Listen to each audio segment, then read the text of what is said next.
Pan de vida. El mensaje que traigo para hoy lo he titulado Controla tu ira. Hermanos, la ira en sí no es pecado si la sabemos controlar. En el Salmo 37, los versículos 8 y 9, David escribe: Deja la ira y desecha el enojo, no te excites en manera alguna para hacer lo malo, porque los malignos serán destruidos, pero los que esperan en el Señor, ellos heredarán la tierra. En primer lugar, para poder controlar la ira es necesario tener una nueva naturaleza.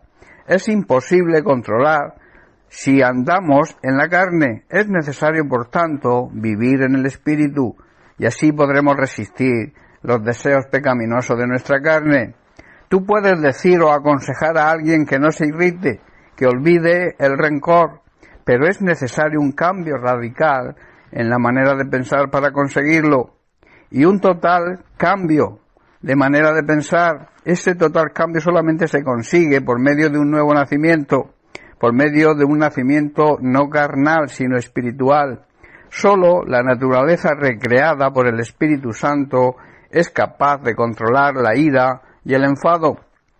Cuando nosotros entendemos que confiar no depende de ninguna circunstancia externa y que Dios no actúa por impulso, sino que depende de nuestra relación, de nuestra intimidad con Él y también de nuestra fe, sólo así tendremos la capacidad de controlar nuestra ira y nuestro enojo.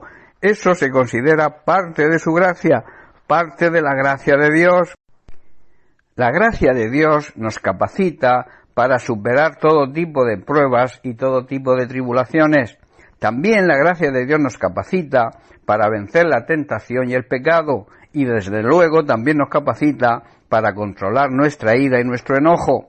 En Efesios capítulo 4 leemos los versículos 26 y 27 donde Pablo dice: Además, no pequen al dejar que el enojo los controle, no permitan que el sol se ponga mientras siguen enojados. Y el verso 27, porque el enojo da lugar al diablo. Hermanos, debemos resistir al diablo. Al diablo no hace falta vencerlo porque ya está vencido, ya lo venció Jesucristo. Simplemente hay que resistirlo. ¿Qué significa resistir? Resistir significa controlar las pasiones y los deseos pecaminosos. Y esto es posible solo cuando vivimos en el Espíritu.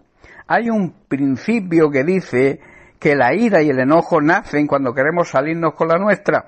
Sentir ira en sí no es pecado, como he dicho, si la sabemos controlar, si sabemos resistirla.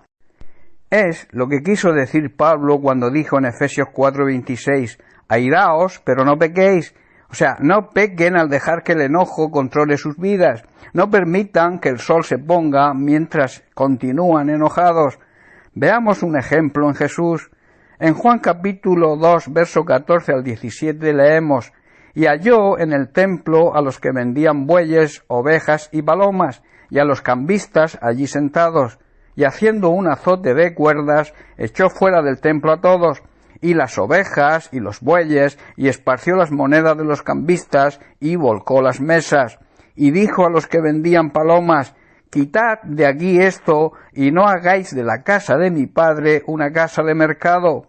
Entonces se acordaron sus discípulos que está escrito: el celo de tu casa me consume. Quizás muchos puedan pensar que Jesucristo en este pasaje se llenó de ira y se enojó, pero no fue así. Lo que a Jesucristo le hizo reaccionar de esta manera no fue la ira ni fue el enojo, sino el celo por la casa de Dios. Debemos distinguir entre ira y celo. La ira es un sentimiento de indignación que causa enojo y un apetito desmesurado de venganza. ¿Y qué es el celo? El celo es tener cuidado, diligencia, esmero. Ese esmero que alguien tiene por hacer algo, por proteger algo. Interés extremado y activo que alguien siente por una causa o por una persona o por alguna circunstancia. Jesús no se indignó ni tuvo deseo de venganza.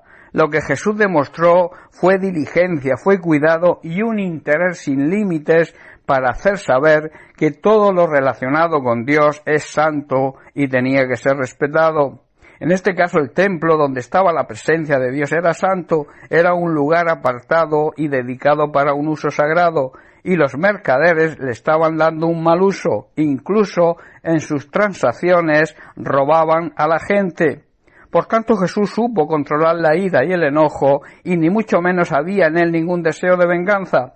Su propósito no era lograr sus planes, ni sentirse contrariado y ofendido, sino el cumplir con la voluntad del Padre.